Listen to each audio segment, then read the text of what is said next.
asalaamaaleykum waa Yoff maa ngi leen di nuyu leen ziyaara tey nag ñu ñëwoon seet si le représentant wala les représentants des Ndénatois de l'extérieur alors ñëwoon tey nag pour waxtaan ak ñoom ci li nga xam ne moom la ñu liggéeyal seen dëkk muy Ndénaat ma bàyyi leen ak El Hadj Ndiaga Ndoye ak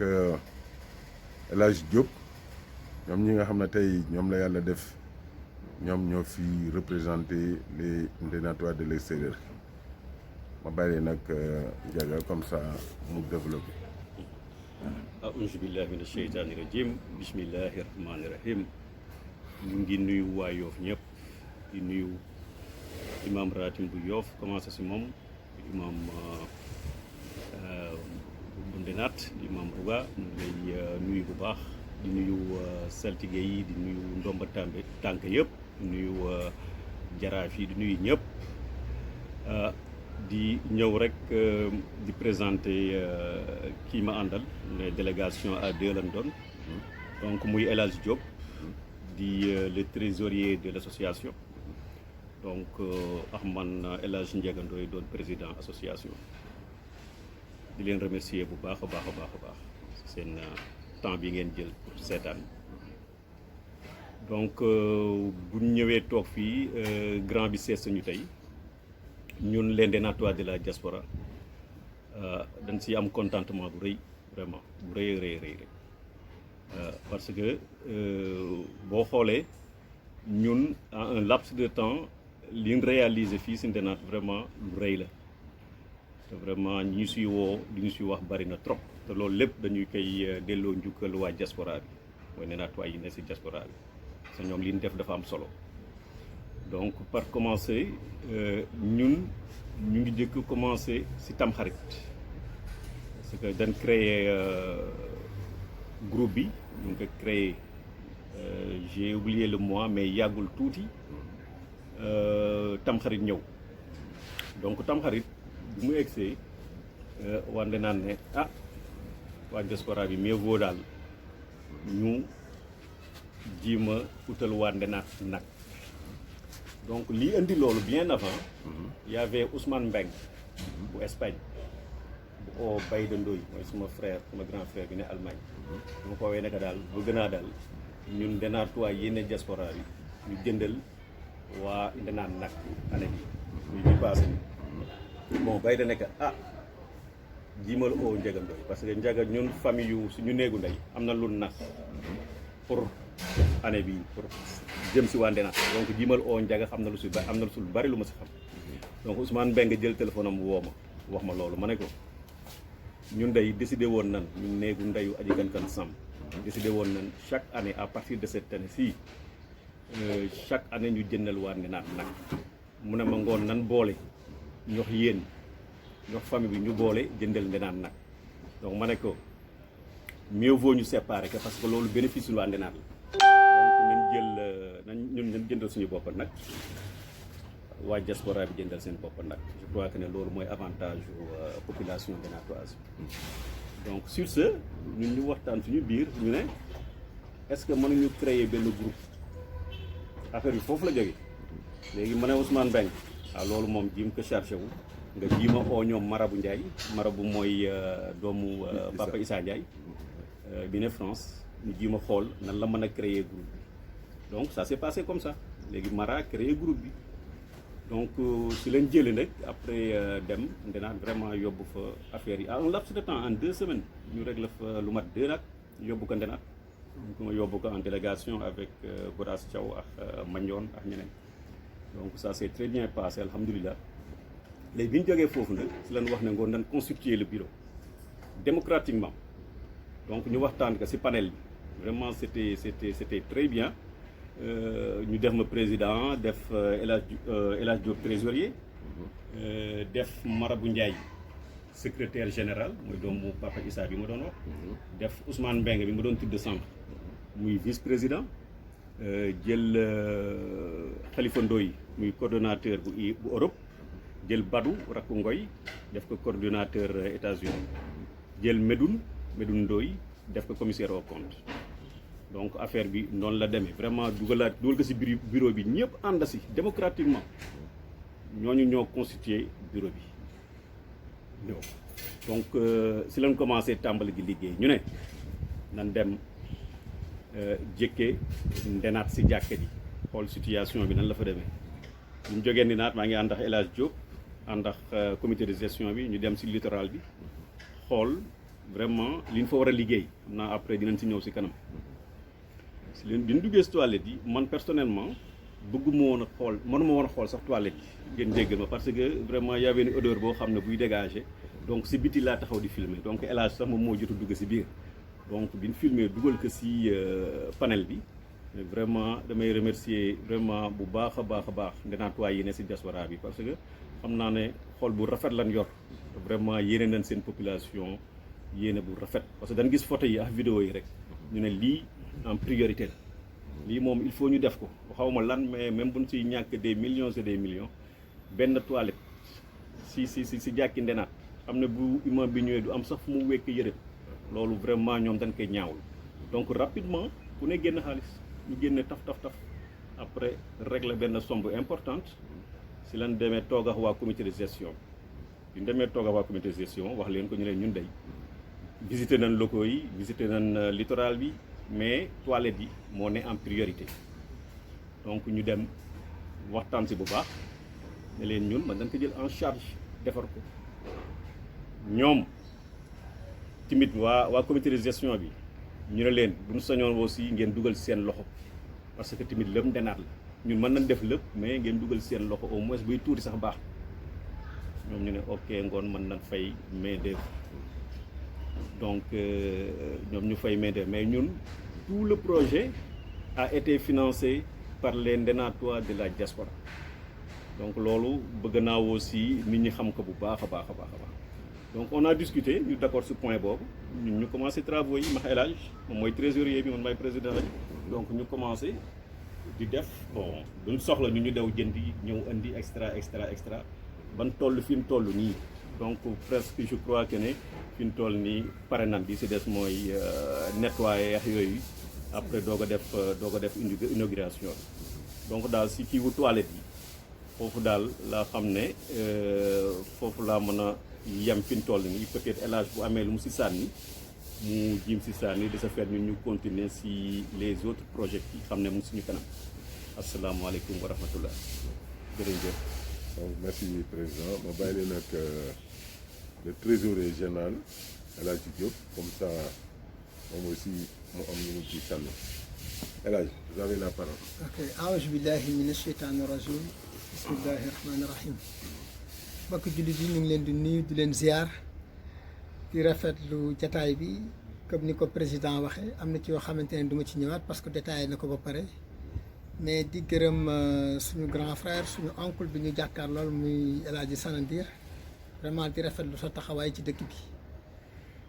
comme ni ko président waxee léegi rek association bi dafa nekk la nga xamante ne bii bi mooy pour le développement de Ndinane te ku wax développement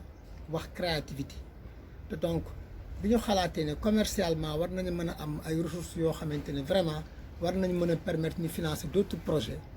mais comme ni ko président waxee ci lañ gisa ne toilette yi moo prioritaire certes c'est pas bénéfique financièrement parce que dañ fay investir mu nekk loo xamante ne lu ñëpp di utiliser la mais commercialement on a d'autres projets à l'avenir bon ci côté toilette yi nag dañuy sant membres yëpp tous les membres de l'association des ndenatois de la diaspora parce que tey jii soo xoolee suñu mënee dem ba am xaalis bu mel noonu ba mën ko réaliser c'est parce que c'est grâce à eux ku ci nekk la nga mën ak la nga ca mën a def lépp def nga ko ci du côté matériel ka financier donc mu nekk loo xamante ne nag lu ñuy tiitaroo la ñun waa Ndinane parce que tey jii suñu demee bay def lu mel nii c'est parce que dañu fekk mag ñi fi nekkoon doon def lu nu mel parce que bu ñu fàtte ne am na ay mag ñu fi nekkoon ba ñuy defar toilette bi ñetti mag ba ci ñeent ñoo toog jéngu ne toilette yi jël nañ ko en charge defar ko donc tey jii suñu demee ba seeni sët wala seeni sëtaat bokk ci ñu koy defar donc loolu doy na sant yàlla li may ñaan keñ mooy yàlla bu puso bi réere ci ñun c'est un projet ba nga xamante ne ñaan nañ incha allah bureau bi fi nekk di liggéey bés bu seen mandat jeexee ñeneen ñëw ba ñeneen ñëw ba suñuy sëtaat di ko liggéey loolu daal laa ki doon sànni en attendant di remercier vraiment président ci li mu wax parce que moom mooy njiit mi te vraiment amu ci benn yoon boo xamante ne nit lu ñuy liggéey am nañ ci xaar ma yàlla ak moom rawatina rek waa comité de gestion bi di ci liggéey en étroite collaboration avec Mbaye Mbaye parce que moom ñi nga xamante ne moo jiite woon comité ad hoc bi liggéey nañ ceeg Mbaye Diène liggéey nañ ceeg moom loo xamante ne vraiment lu rafet la parce que bépp matériel bu mu soxla wala bépp matériel bu gars yi soxla rek taxaw nañ ci dañ ca war a taxawee bu fekkente ne dañ ko soxla suba daañu def le tuuba rek la ko tey te macha allah dem nañ ba jeexal ko ku fa dem di nga gis ne lii liggéey bu rafet la ñu ngi koy santal du suñu man-man rek mais ndimbalum yàlla lañ ci am parce que bari na la ñuy soog ci ndanaat te egsewul fii donc su yàlla dogalee ñun ñu ñëw mbir mi egsi fii dañu koy sant yàlla di ko sant suñuy wayjur yi nga xamante ne vraiment ñoo fi nekkoon doon def lu nu mel quoi maa ngi leen di nuyu di leen ziar. ma dolli si ngeen jéggal ma dolli si tuuti si toilette yi di wax ne aussi doon nañ liggéey ak bon Khalifa Ndoye fekkoon na ko fi. quelque temps ñëwoon na aussi di jàpp si liggéey bi. Bass aussi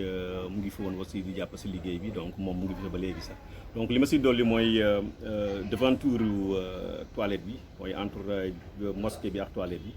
foofu normalement dañ ko waroon pavé donc ñun loolu lañ comprendre donc ñun vraiment on a beau attendre xaar nañ lu yàgg pour ñu pavé ko mais jotuñu ko pavé te dañ war a inaugurer donc si la taxawax El Hadj ak ñeneen ñoom Mbaye Diène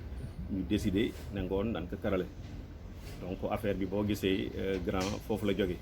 donc si leen décidé après dem jëndi ay carreaux donc defar ko daal ba mu baax avancé ko ba si boutique bi jëlaale peinture aussi peinture mur yi waaw pour mu au moins pour mu yànja tuuti quoi donc daal vraiment loolu bëggoon naa ko si dool yi aussi ñu xam affaire bi nan la demee foofu grand d'accord merci président léegi dafa am benn question bu ma bëggoon a poser par rapport ak travaux yi bon je sais pas la question ndax le président wala le trésorier xam nga chantier bu mel ni ku koy gis nga xam ne xaalis la ah léegi ma bëggoon xam en termes d'évaluation pour le coût ndax mën nañ am à peu près le coût de la réalisation du projet. merci grand question bu am solo la seulement coût bi bu je ne sais pas peut-être trésorier après dina jël parole mais pour définir le coût exact fi mu toll nii je crois que ne dina jafe parce que moom pareegul ci liggéeyam donc mu ngi koy on a toutes les factures vraiment on travaille professionnellement parce que lépp luy génn moom dina ci xam dara man dinaa ci xam dara sinon même ñun ñooy ànd même carreaux yi ñun ñoo ànd aux Parcelles Assainies dem jëndi ko matériel bi suuf aussi ñooy commandé noo ensemble y a la quincaillerie qui est à côté am na beneen quincaillerie bu ne en Ndenaat aussi donc loolu lépp ñun ñoo koy def ensemble donc vraiment y a une transparence totale donc incha allah je crois pas mu mën a joxe coût bi tey gawma ko mais très bientôt buñ toogaatee incha allah dinañ la jox coût soobee yàlla. donc merci président bon loolu li mu ciy dolli mooy parce que bu ñu defaree suñu plan def collectif ba pare dañoo amoon benn devis estimatif ak devis réalisatif parce que soo xoolee bi ñuy exécuter chantier bi xalaatuñu woon sax ne dina toll fii mais comme ni ma ko waxee sànq rek du suñu man-man mais ndimbalum yàlla dëgg moo ci dugg parce que li ñu prévoiroon lépp am na ci loo xamante ni ëpp na ko waaye loolu lépp nag fu ñu ci toll rek maak président sañu ñu waat delluwaat di laajaat gars yi mais am nañ stratégie bi nga xamante ne ñu ngi ko doon def ci suuf ba mën a am ñeneen ñoo xamante ne muñ nañ leen woo wala ni ki moom parce que j'ose dire ça ne ko président kat war nañ mottali nangam mën a ma élage nangam buñ ca tolloo boo ma laajee ma jox la ko donc noonu daal lañ ko jàppee te macha allah on travaille dans la clarté aussi parce que participation yi na ma doon ñëwee dañ ko doon exposé noonu ñu leen ko doon exposé ku ci joxe montant boo mënti joxe figuré na ci tableau bi ñu affiché ko ci groupe bi donc kon ni que j'ai l'habitude de dire lu ne fenn kenn du ko niit xaalis bi ñu joxe woon ku gis réalisation bi di nga xam ne lii xaalis a ko liggéey donc ñi joxe woon it xam nañ la ñu joxe mais li ci tegu it incha allah loolu lépp daañu ko leeral d'ici ñuy pare chantier bi complètement incha allah jërëjëf. ok merci El Hadj beneen bi mooy bon président bon bii moom c'est question interpellation la quoi. parce que lors de la journée de nettoiement bi nga xamee ne imam ratib bi dafa joxoon ordre pour que toutes les mosquées ak grande mosquée bi ñu nettoyer ko avant le 5 juin mais ñun bi nga xamee ne ñëw nañ jógee Tongoor jaar Ndioufène ñëw Ndenaat bon état bu Ndenaat bi ñu ñëwee on a vu que ne moquette yi depuis bi ñu posé moquette yi ba jour boobu kenn mësul dundi moquette yi bon la fa newoon ci poussière affaire bi jaaxal ñëpp bon vidéo bon je sais pas ndax xool ngeen ko mais boo gisoon vidéo ba lañ fa génne ci poussière vraiment mu doon loo xam ne lii lu doy waar bon léegi ma bëggoon bu fekkee yéen à votre niveau par exemple au niveau de l'association gars yi ne extérieur bu fekkee par exemple mën nañ leen dimbali ci yenn aspects yi bon aspects yi mooy matériel par exemple aspirateur parce que buñ ko amoon au niveau de la mosquée tey aspirateur yooyu dinañ mën dimbali par rapport ak moquette yi mais boo gisoon moquette yi mon frère da ngay waru donc foofu bon man woon naa ci profité pour wax leen ko pour que au moins ngeen jëm ci xelaat quoi waaw. D'accord, merci grand. Donc journée bi ngay wax noonu man personnellement j'étais pas au courant. Je crois que ne El Hadj aussi n'était pas au courant. D'ailleurs il paraît que jënd nañ ay moquettes pour jàkka ji donc li tax laluñu ko donc laaj naa leen mais ñu ne Covid 19 bi donc dañuy bàyyi ba affaire yi jàll donc moquette yi kenn lalu ko donc képp kuy julli day ñëw indiwaale sa sijaada après julli donc man daal si côté boobu loolu laa si am xam-xam si aspirateur yi ngay wax nous on va prendre note de toute façon ñun loolu mu ngi suñu xel parce que am nay projet yu bari yoo xam ne tegal nañ ko waa comité bi te ñun waa diaspora bi aussi ñu ngi siy xalaat donc ñun ce qu'on avait décidé mooy ñu def par étape donc première étape bi moo doonoon les toilettes yaakaar naa incha allah léegi ñu jeexal si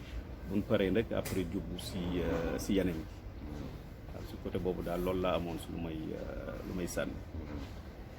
Merci président bon maintenant les projets d'avenir yéen par rapport ak seen démarche. Les projets d'avenir quoi. waaw donc nous on avait je crois 3 projets yoo xam ne jot nañ ko retenir ñox waa comité bi mais en premier lieu dañ ne woon nañ xool littoral bi donc on est allé visiter l'assemblée visiter mbaar yi il y avait des magasins yoo xam ne aussi dafa tëju ay at donc là ñun dañ décidé woon pour dindi ko defaraat ko rénover ko après def ko location donc am na beneen projet boo xam ne aussi mu ngi ne si wetu quai de pêche bi moo jàkkaarloo géej gi île bi donc foofu bëggoon nañ fa def aussi bon benn R+1 avec voilà R+1 benn centre commercial boo xam ne bu mag li nga mën a def location de ce fait dina am ay entrées yu importantes donc loolu pour gàttal je crois que boobu mooy le prochain projet ma juumul à part projet yu ndaw yi mooy magasin yu ndaw yi ma la wax te il paraît que parce que j'ai eu Mbaye Diène je crois ça fait à peu près 10 jours mu ne ma mbaar bi ñu doon defar xam naa dinaa si ñëw mbaaru paay fi ñu doon ne na benn magasin mbaaru cosaan benn magasin bu ndaw bu ne noonu donc ñoom déjà commencé noonu dem naa fa commencé nañ génn suuf si di defaraat pour mën ko louer mais loolu ñun suñu projet la woon waxoon naa ko sax mais ñu ne bon ñu bàyyi ñu def donc ñoom ñu ngi koy defar waa comité bi donc pour vous faire comprendre que ne yooyu yëpp ay projets yoo xam ne bëgg nañ ko réaliser te incha allah yaakaar naa ne d'ici peu de temps ñun dinañ si réfléchir bu baax a baax xool ban stratégie la ñuy teg ak fa ñuy jaar ba projet yooyu mën a réaliser wu. D'ailleurs en parlant de ça mbaaru cosaan yi y a Mbaye Diène qui nous a appelé ça fait à peu près 2 semaines et demie nañu boy yi ay bonne volonté ñoo ñëw di defar mbaaru cosaan yi si kaw quoi vraiment dañ soxla woon dimbal donc j'étais là-bas avec El Hadj ak bon xale ko mënoon waroon na ñëw mais ñëwul ak Issa Kébé Mbaye Diène donc bu ñu demee waxtaan ak ñoom dañ soxla woon ay carreaux tout ça ñu may leen carreau de la part de la diaspora des Nénatois de la diaspora mais il s'est trouvé que ne carré yooyu doyul woon mais ñun ñoo jël responsabilité ne non donc on va compléter ñu jëndalaat yeneen ay mètres carrés yu bari yoo xam ne dañ ko dollee xale yooyu pour ñu mën a defar mbaar mi donc pour vous faire comprendre que ne ñun waa diaspora ak peinture aussi El Hadj merci donc jox nañ leen peinture aussi ñoom pour ñu mën a peinture seen mbaar mi donc ñun diaspora bi on est là vraiment pour la population dénatoise donc lépp luñ man incha allah on le fera loolu moom incha allah dinañ ci taxaw ñun les représentants des Ndénatois de la diaspora dinañ ci taxaw bu baax a baax a baax a baax incha allah. jërëjëf bon ma leen bi aussi bon je sais pas xam nga loolu suma observation la rek c'est-à-dire toilette yi par rapport ak mosquée bi la distance là est-ce que bu amoon benn genre protection benn couverture ci kaw nga xam ne par exemple comme période bi ñu ne nii hivernage bon buy taw par exemple l'imam s'il a besoin est-ce que dans l'avenir prévoir ngeen def benn kii foofu bien pour essayer de joindre les deux bâtiments. bon loolu mas naa si waxtaan ak El Hadj mais xam nga ñun bu ñuy liggéey dañuy liggéey ak le comité de gestion mais ñun bi ma si waxtaanee El Hadj donc loolu c'est une idée donc man xalaatoon naa ñu jël benn genre mbaar après teg ka noonu rallier leen quoi mais bi ñu waxtaanee waa comité bi après ñun dañ décider ne nan defar jël boutique bi boole ko si toilette yi donc jiim ko def benn bâtiment bu mag boo xam ne di nga mën a teg beneen étage ci kaw ñun loolu lañ décidé woon mais li nga wax nii mu may gën a yokk xalaat bien que xalaatoon naa ko mais dinañ si bàyyi xel parce que loolu bu ñu si tolloo je crois que ne El Hadj li mu wax c'est important donc ñu jiim a xool na lan mën a relier les deux parce que li nga wax aussi ak taw beex yooyu aussi da siy joué donc bâtiment boobu incha allah dinañ ko def parce que ñu ngi siy waxtaan nii bu baax a baax a baax peut-être sax très bientôt boobaa ñun li nga posé noonu ñun dinañ si waxtaan ak gars yi waa comité bi incha allah. bon en parlant du bâtiment ñun suñu objectif sax mooy woon vraiment ñu boole boutique bi ak toilette yi bu ko defee dañu am espace en hauteur du coup bëggoon fa créer aussi benn école coranique def fa ay bureau nga xamante ne tey jii vraiment képp kuy représentant Ndénatois rek am nga accès foofu pour mun fa def sa réunion mu nekk salle de réunion bi nga xamante dafay concerner tous les Ndénatois donc du coup xam naa ne comme que dañ doon commencer te peut-être am nañu comprendre woon suñu objectif moo taxoon sax jokkoruñ ci woon pour ñu boole ci boutique bi mais finalement bi ñu gisee ni ñu exécuter chantier bi ñoom ils ont su que ne vraiment ñii xam nañ li ñuy def mais léegi comme que on est tombé d'accord pour finaliser chantier boobu xam naa ne bientôt ça va plus tarder te aussi am nañ projet aussi ci penc mi mooy fi jàkk jigéen ñi nekk parce que foofu dañ ko bëggoon def préau maanaam bu ñu ko tojee Ndénaat am penc parce que amul Ndénaat espace boo xamante ne tey jii soo dëj amee macha allah su ngénte amee su leen amee amul fenn fu nit ñi mën a daje fu ñu mën a toog donc soo xoolee jàkku jigéen ñi dañ ko bëggoon toj def ko préau éventuellement bu ñu mënee yëkkati ci kaw à l'avenir ñu yëkkati ko projet yooyu yëpp daal vraiment waa bureau bi ñu ngi ci doon waxtaan di profiter ci occasion bi di gërëm aussi waa bureau bi parce que ku wax aussi association des doomi Ndénaat de la diaspora da nga wax bureau bi di gërëm suñu vice-président muy Ousmane Mbengue les représentants des États-Unis aussi di Badou Ndoye Khalifa moom moo nekk Europe vraiment di gërëm Mara l'infatigable bi nga xamante ne mooy c'est le secrétaire général donc soo xoolee commissaire aux comptes yi aussi y a Medoune et maintenant y a Bassirou Mbengue aussi donc daal bàyyiwuñu kenn di gërëm ñëpp di leen sant di xam ne aussi ñun li ñuy def ñun ñëpp ñoo bokk même objectif li ñu ñor rek mooy développement wu Ndénaat mais dans la clarté te ñu ngi ciy sant yàlla bu baax lépp li nga xamante ne ñu ngi koy def dañ koy teg ci kaw table su jaaree waxtaan ñu waxtaanee ko te aussi am na beneen source bu ci dugg boo xamante ne vraiment muy lu rafet parce que tous les vendredis dañuy def hommage aux morts ñi nga xamante ne ñoo fi nekkoon démb doon suñuy maam doon suñuy kilifa lu ko dale ci Tafsir Ndiaga Guèye radiyallahu taala wana bihi amin li ko dale ci Baye Ilimane Thiaw li ko dale ci Baye El Hadji Modou El Hadji Dun Paate li ko dale ci mag ñi nga xamante ne jaar nañ fi ñëpp li ko dale ci sama maam Mali Ber Diop jaaroon nañ fi ak ñeneen ak xale yi vraiment dañ leen di defal hommage chaque vendredi ñu jël ci kenn ñaanal ko fàttali ay mbokkam ñu def ci ay témoignages su rafet ndax lan ñu mën a roy ci ñi nga xamante ne jaaroon nañ fi parce que ndinaat loolu la xam ndinaat nag ku xam ndinaat xam ne am na lu fa nekk di law la fa daan law dëgg bu ñu ko toppee ku ci nekk bar lañ ca war a bay comme ni ko El Hadj Abdou waxee woon radiyallahu taala anhu wa bihi amin bu ñun ndinaat gënalee suñu bopp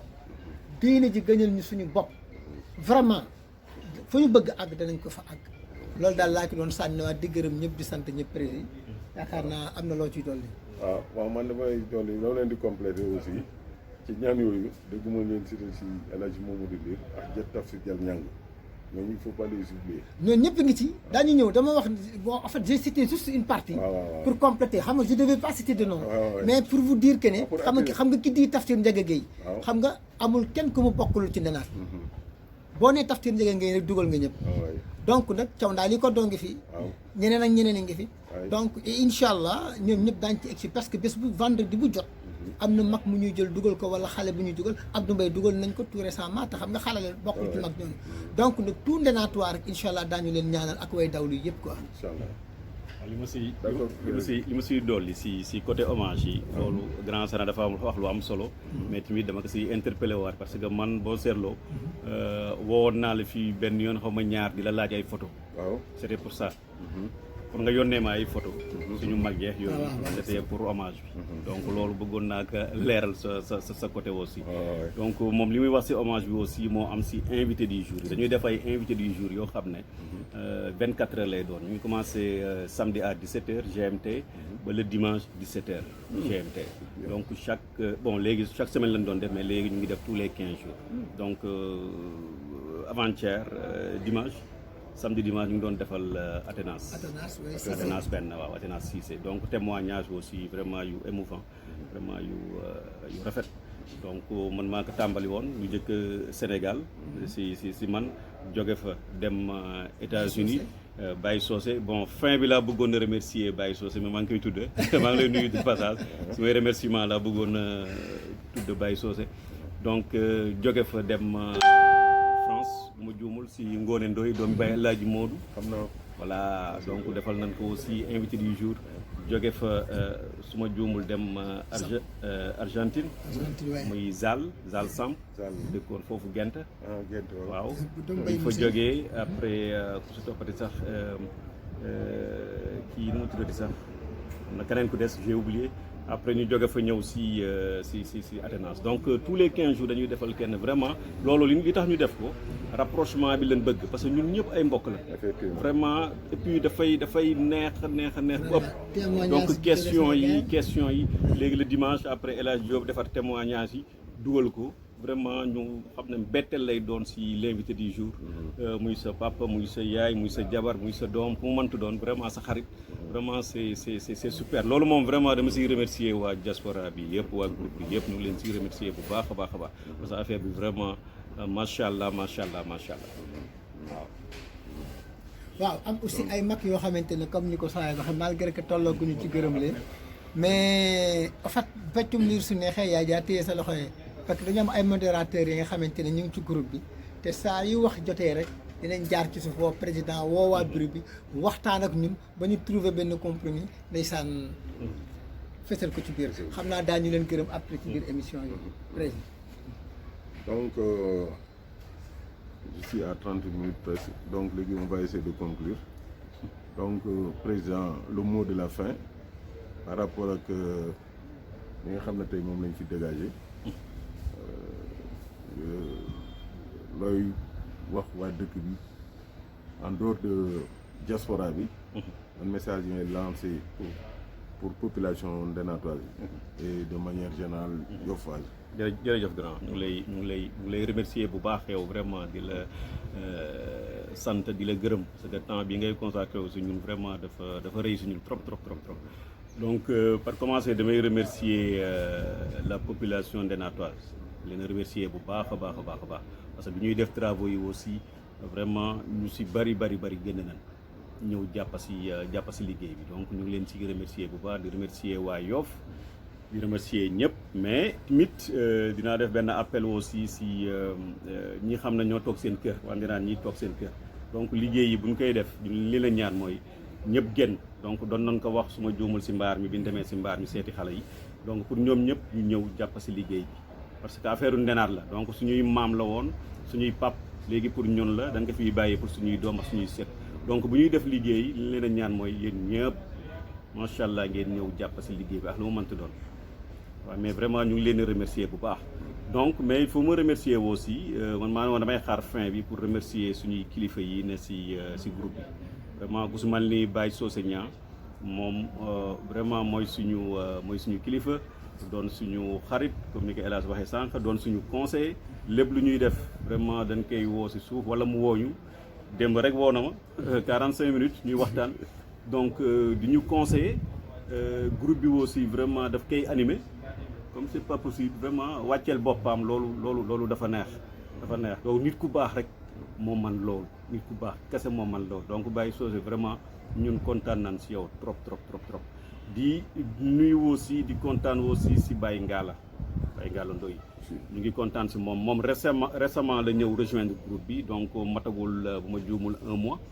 si la ñëw rejoindre groupe bu ndenaat bi mais macha allah vraiment mu ngi si bay waaram lu rëy ñu ngi la si remercier bu baax muy ñaari kilifa yoo xam ne vraiment ñu am solo la di remercier aussi grand yeneen yi ku si mel ni grand Issa Ndoye l'insa moom tamit vraiment wàcceel boppam aussi di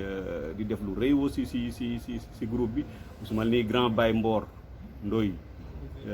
États-Unis vraiment ñu ngi lay remercier si contribution yi si xalaat yi si conseils yi vraiment ñu ngi la si remercier bu baax di si remercier aussi grand Lay Goté di si remercier grand Bayda di si remercier vraiment grand yëpp xam naa ku lim day juum waaw ñu ngi remercier ñëpp di remercier nag vraiment waa bureau bi aussi ñu ngi leen di remercier bu baax à commencer si man ba jëm si ñëpp ñu ngi leen di remercier parce que liggéey bi yaakaar naa suñu groupe bi uute nax yeneen groupe yu sinon uute nax groupe yu bari parce que xam naa ne organisation bi fi am vraiment du question ne maa ngi si biir mais macha allah waaw parce que xam nañ ni muy doxee donc di ñaan yàlla rek vraiment ñu gën a continuer noonu donc di remercier daal groupe bi yëpp jigéen ñi surtout ñu ngi leen di remercier ku lim juum ñoom ñëpp jigéen ñi macha allah damay joxe exemple si jigéen ñi bi ñuy def waxtaan si contribution mensuelle yi xalaatu jigéen moom lañ jël muy Ayta Ndoye donc li ñuy joxe par mois moom moo joxe idée boobu donc loolu jigéen ñi moo tax ñun dañ soxla seen xalaat vraiment donc comme ni ngeen a duggee si groupe bi di waxtaan di joxe seen xalaat na ñëpp ñëw gën a joxe seen xalaat ndax vraiment groupe bi jëm kanam ndenaat jëm kanam Yoff jëm kanam jërëjëf ñu ngi leen di remercier bu baax asalaamaaleykum wa rahmatullah. donc El Hadj waaw xanaa di tàggoo rek di gërëm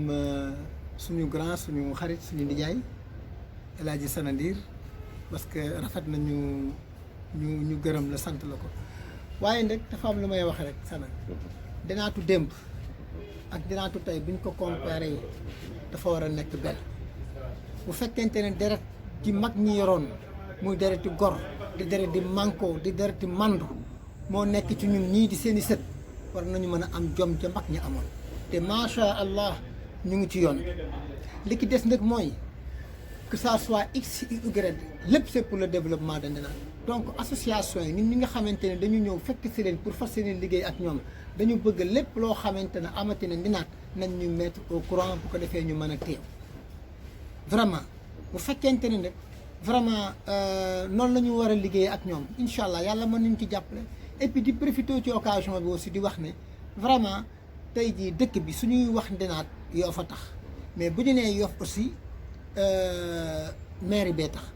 donc ñu bëgg aussi ñun ñëpp dañuy liggéey en collaboration daanaka ñun mënuñu fi def dara lu ñu fi def magi Ndenaat lañ ko defal éventuellement waa mairie bi lañ ko defal di leen ñaan nag ñoom it vraiment seen taxawaay ci dëkk bi ñu leen ci remercier te ku si mel ni Abdou Naar aussi ñu ngi koy sant bu baax parce que vraiment suñu xarit la te bu mu yégee mbir mi aussi convoqué na ma toog naa bureau bi waxtaan naa ci ak moom ba trouvé ci ay solutions yu bari te incha allah daañu ci gën a liggéey ak moom incha allah jërë ngeen jëf ñu ngi leen di nuyu di leen sant di leen ñaanal wasalaam jërë ngeen jëf. jërëjëf El Hadj donc l'émission tire à sa fin ñu ngi nuyu ñëpp di ziar ñëpp et di leen wax ba beneen yoon bu fekkee bu ñu jubloo ci inauguration bi incha allah dañ ci def reportage bu mel nii. incha allah jërë ngeen jëf ñu ngi nuyu ñëpp di ziar ñëpp Ndenaat sa kaw sa kanam jërë ngeen jëf.